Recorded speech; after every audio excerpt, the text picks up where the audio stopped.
Assalamualaikum warahmatullahi wabarakatuh. Perkenalkan, nama saya Ridwan Nurjaman dari kelas TIK R3123. Di sini saya akan mempresentasikan terkait mata kuliah RDBMS dengan tugas kuis praktikum pertemuan 11. Baik, sekarang masuk ke perintah dari kuisnya. Dan perintahnya adalah membuat database dengan nama quiz1_prac_nama. Di sini saya sudah membuatnya secara manual.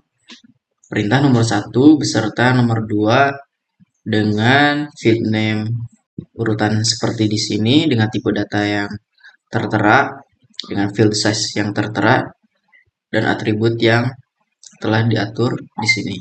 Ini adalah tampilan setelahnya. Kemudian untuk nomor 3 menggunakan kode SQL dengan kode SQL sebagai berikut.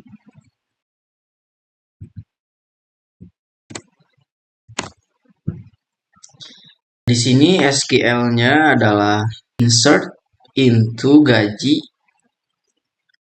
dalam kurung NIP, goal, masuk kerja, jumlah anak.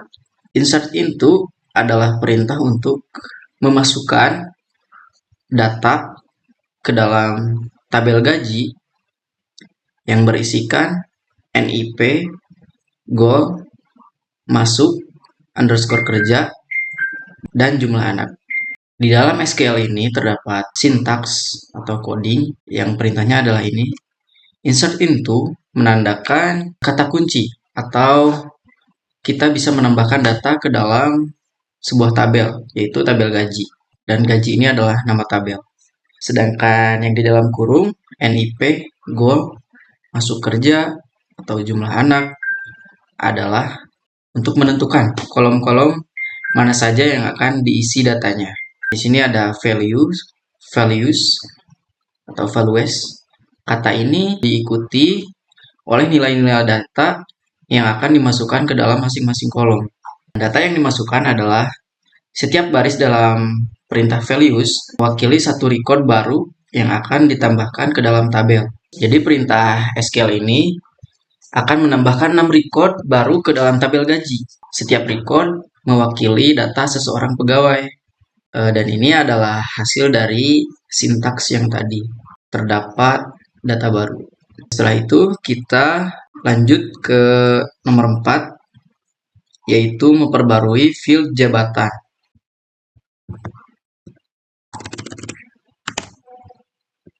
Perintah SQL ini digunakan untuk memperbarui nilai dalam kolom jabatan pada tabel gaji. Pembaruan ini didasarkan pada nilai awal dalam kolom goal atau golongan. Dan maksud dari update gaji adalah untuk menentukan tabel yang akan diperbarui.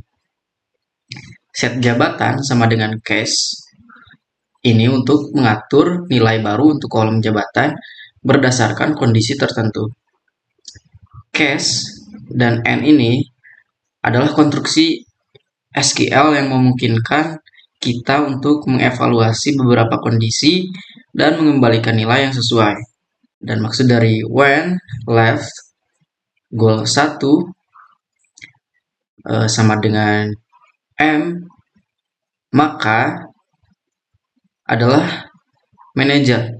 Jadi jika karakter pertama dari kolom goal adalah M, maka nilai jabatan akan diubah menjadi manager. Kemudian yang ini, when left goal 1 sama dengan R, maka supervisor sama seperti tadi, yang artinya adalah jika karakter pertama dari kolom goal adalah R, maka nilai jabatan akan diubah menjadi supervisor. When left goal 1 sama dengan S, then stop sama juga. Jika karakter pertama dari kolom goal adalah S, maka nilai jabatan akan diubah menjadi staff. Ini adalah hasilnya field jabatan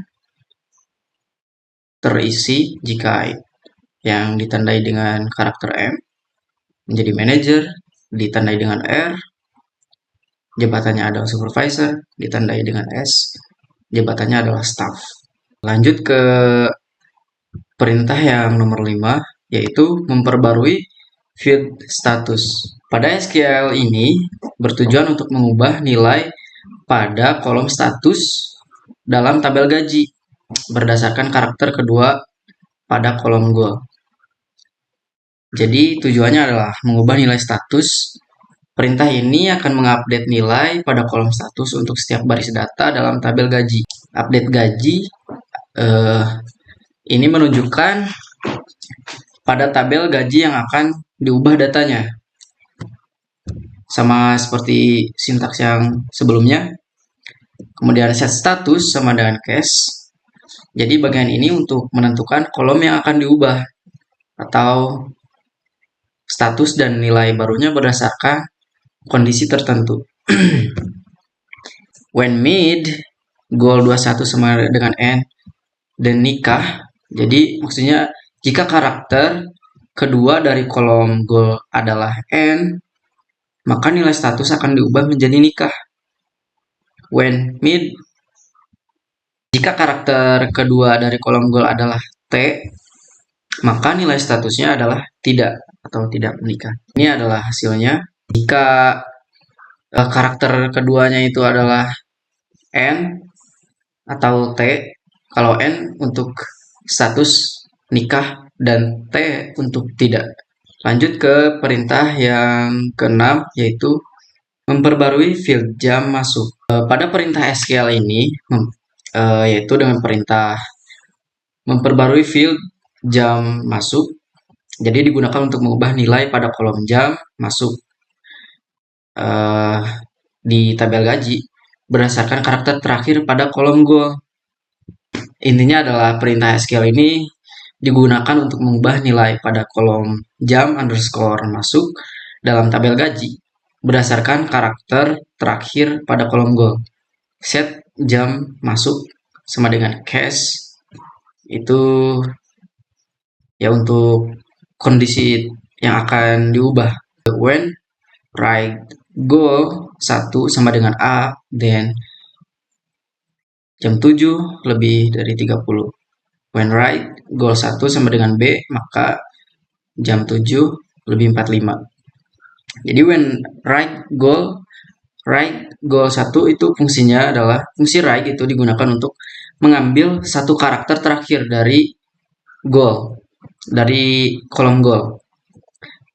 Jadi when right goal 1 sama dengan A, then 7.30 00. Maksudnya adalah jika di karakter terakhir kolom goal misalkan A, jadi hasilnya adalah jam 7.30 dan hasilnya adalah seperti ini. Jam masuknya berubah sesuai dengan sintaks yang tadi. Jika karakter terakhirnya A, jam masuknya adalah jam 7.30. Jika karakternya B, maka jam masuknya adalah jam 7.45. Selanjutnya ke nomor 7 dengan perintah memperbarui field jam keluar.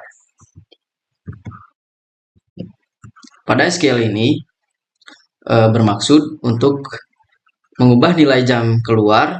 Jadi perintah ini memperbarui jam waktu keluar kerja untuk setiap pegawai dari berdasarkan jabatan.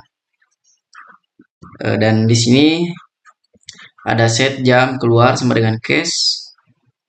Itu untuk menunjukkan kondisinya. When jabatan manager, then add time jam masuk 7.30.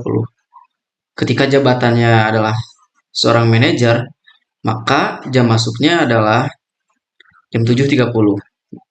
Kemudian yang when jabatan supervisor, then add time jam 7.40, jam 7.45.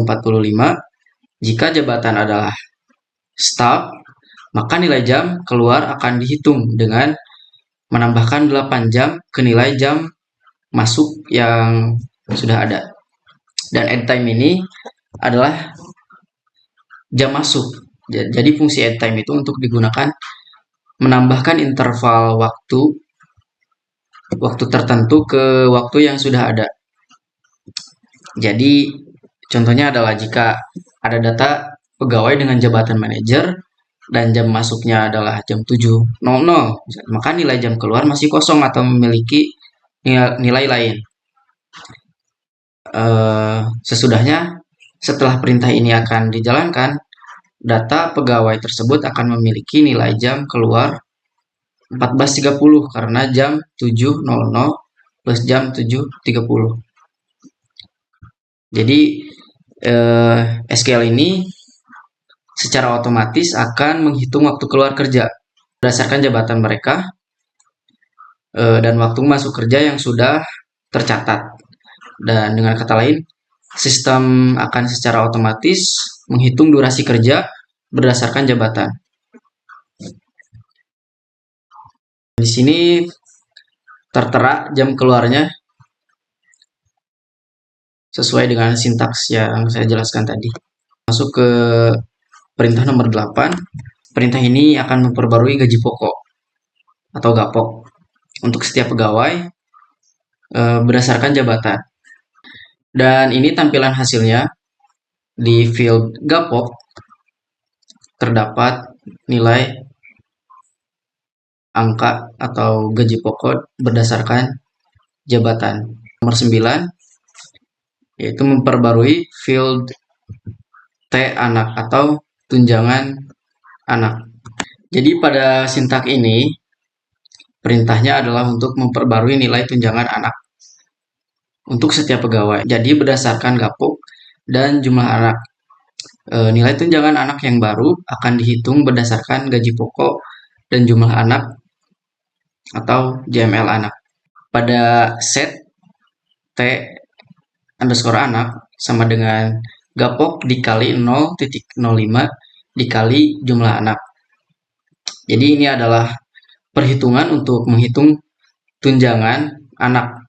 Jadi gaji pokoknya itu dikalikan dengan 5% atau 0.05 kemudian dikalikan dengan jumlah anak.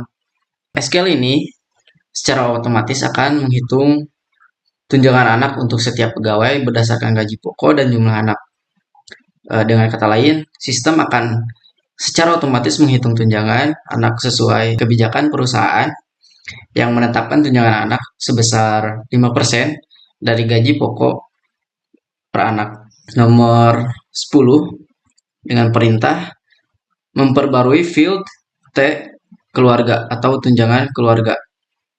Jadi di SQL ini adalah tujuannya untuk memperbarui nilai tunjangan keluarga atau T underscore keluarga.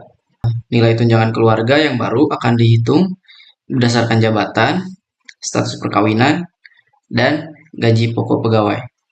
Pada kondisi-kondisi ini, when jabatan sama dengan manajer and status nikah dan gapok dikali 0.12.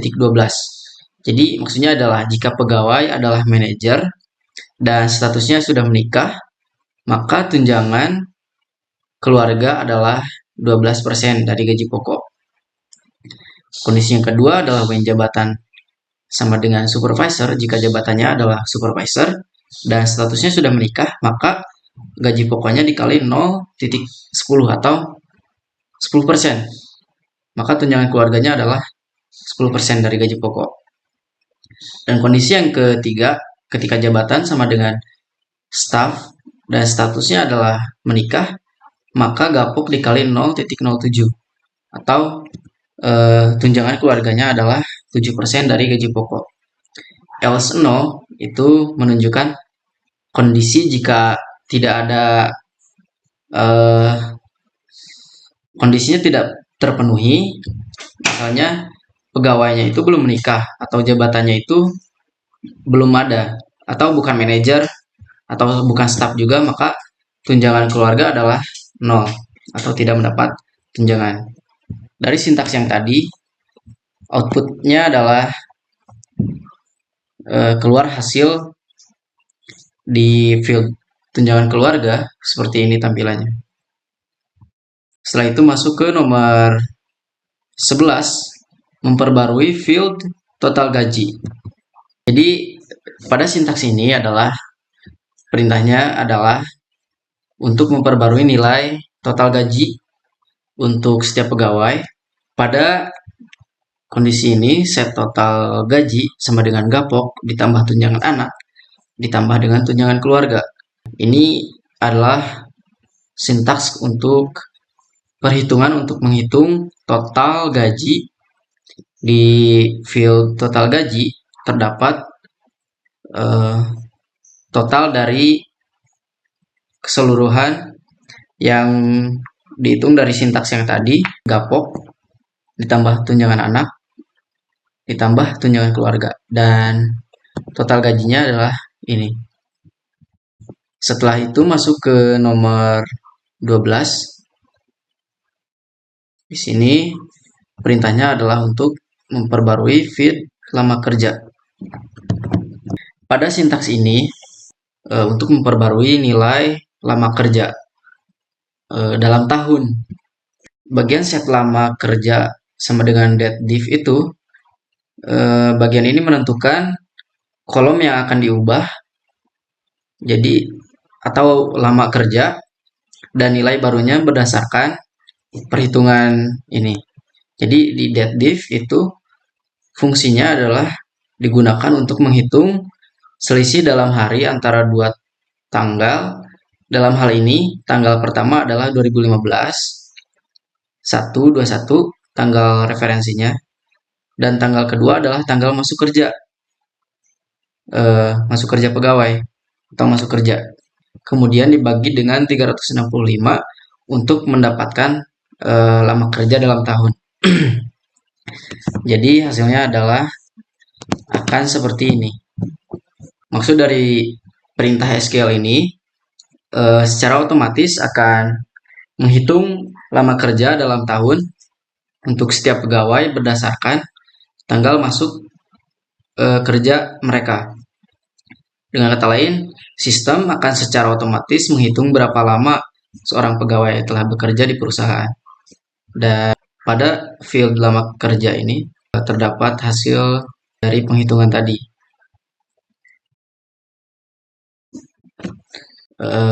Mungkin sekian yang dapat saya jelaskan dari kuis pertemuan 11 yang saya jelaskan sintaksnya tadi. Mohon maaf bila terdapat kesalahan. Akhir kata, wassalamualaikum warahmatullahi wabarakatuh.